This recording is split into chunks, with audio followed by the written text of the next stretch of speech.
Talofa lava and welcome to Pacific Pulse. I'm Clement Paligaru. Coming up, world-class training opens up international opportunities for Pacific students. A united front, Fiji migrants in Australia. And Polynesian dance with an entertaining twist.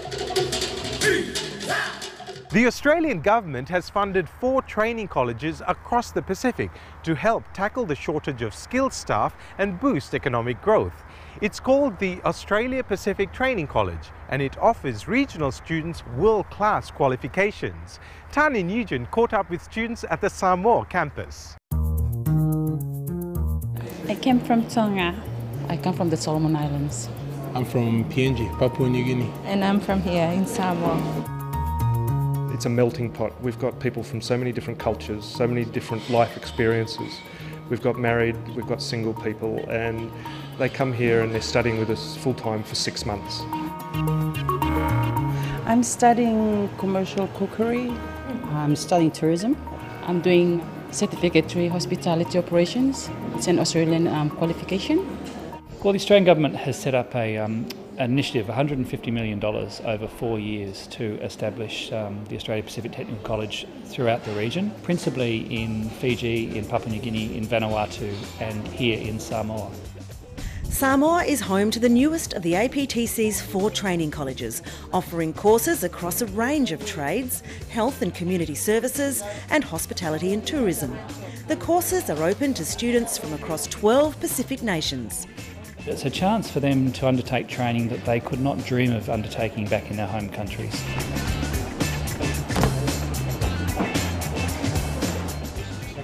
The APTC courses meet the same Australian government accreditation as industry training in Australia.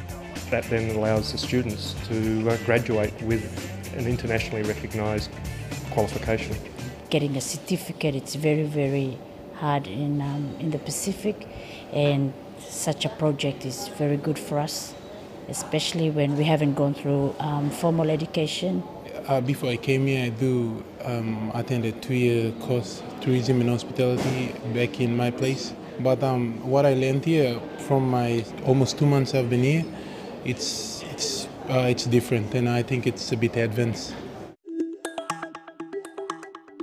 We're training people who are already employed in industry. So for example, at the moment we have refrigeration and air conditioning mechanics who might be from the Solomons or Papua New Guinea or Samoa or Fiji. They come here for a short block, which might be 6 to 12 weeks, and then they go back to their place of employment. Our trainer visits them at the worksite, trains them, assesses them, works with the employer, and in the process that student is demonstrating that they can do the job and is signed off for their competencies for the Australian qualifications in that trade. Before we arrived, we don't know anything about the air conditioning now. And at the moment, we are full family. We are like now doctors checking the sick patient. We can check all the refrigeration systems, whether it needs some medication, so we can do that. In my class, I'm the only girl, but it's not easy. But I found that quite okay, and I would like to ask APTC to select more females for gender equity and for better class participation.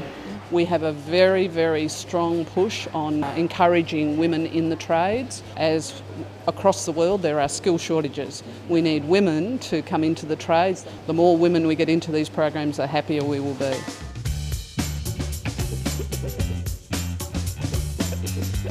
To get this certificate is international, so it's good for me, a good opportunity to, if you move overseas, so you can work straight away, and it's good for my family too.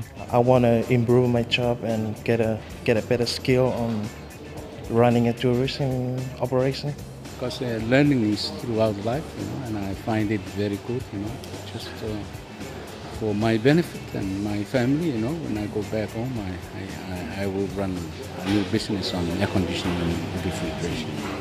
If I definitely get that Australian qualification, I'll go back home, maybe work for another 1 year or 2 years, depend.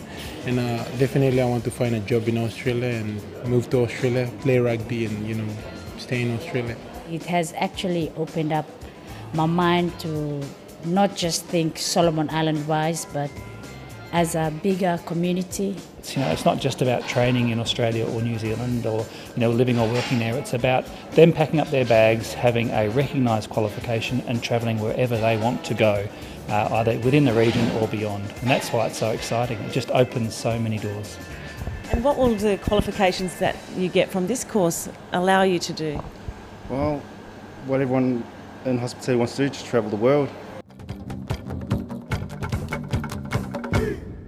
In Australia, when Fiji makes news, it's usually about politics and coups. But in the southern state of Victoria, the Fijian community is challenging perceptions with an exhibition celebrating the lives of Fiji migrants.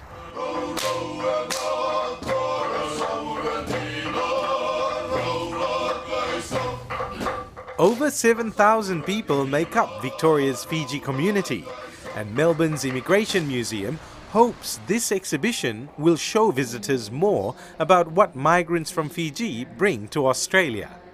They're going to be looking at individuals who are sharing their personal stories about how they migrated here and why, and how have they given back to Victoria. Personal stories and community experiences of immigration and migration really shape the history of Victoria and shape who we are as a state, who we are as a society.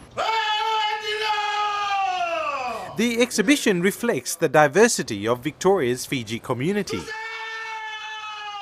We want them to know that Fiji is a multicultural community, that we've got traditional indigenous culture and language, and we also have other cultures and language like the Indian culture and language with Tumen. We're teaching the culture to our children, and they need to know the language, the culture, the dance. Being a Fijian Indian coming from India, I'm glad that there's something in there about our culture, about music, about our clothes. The exhibition focuses on selected themes, including religion.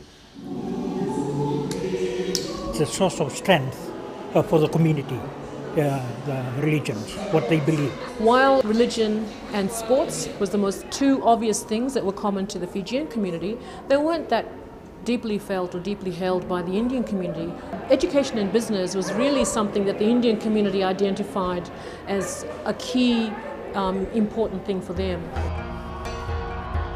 The exhibition also acknowledges the impact of the series of coups in Fiji since the 1980s.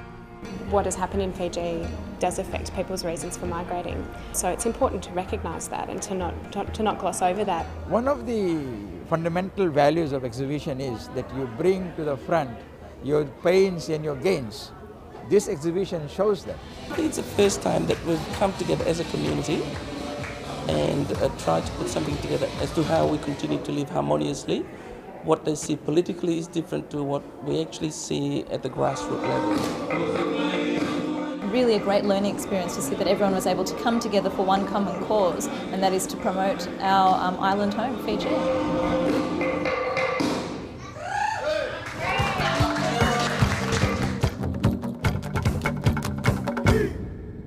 Thanks for watching. We leave you with an energetic dance group from New Zealand, the Funky Munkyz. See you next time on Pacific Pulse.